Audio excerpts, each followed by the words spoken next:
Norway. In April 1940, Nazi Germany occupied Norway. The Germans needed access to the ice-free northern ports, nickel and Swedish iron ore, which was transported through the Norwegian town of Narvik. Hitler deployed 400,000 of his soldiers in the country with a population of only 4 million.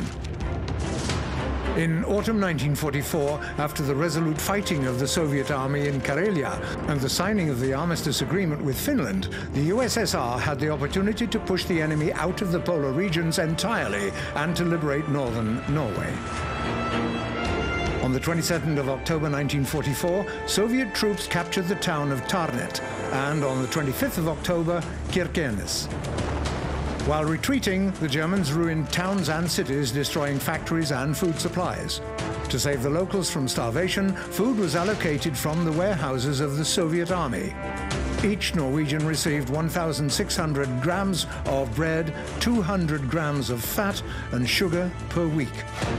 In the telegram to the government of the USSR, King Haakon of Norway expressed the admiration and gratitude for the brilliant fight of the Soviet armed forces for the common cause of freedom. In the 21st century, Norway has forgotten the role of the Soviet warrior liberators.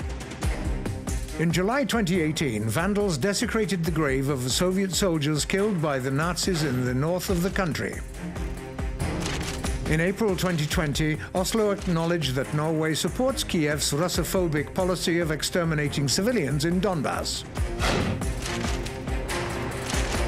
2022, Norway has decided to suspend dialogue with the Russian authorities on cooperation with Russia in science and education, and it has joined the large-scale economic sanctions.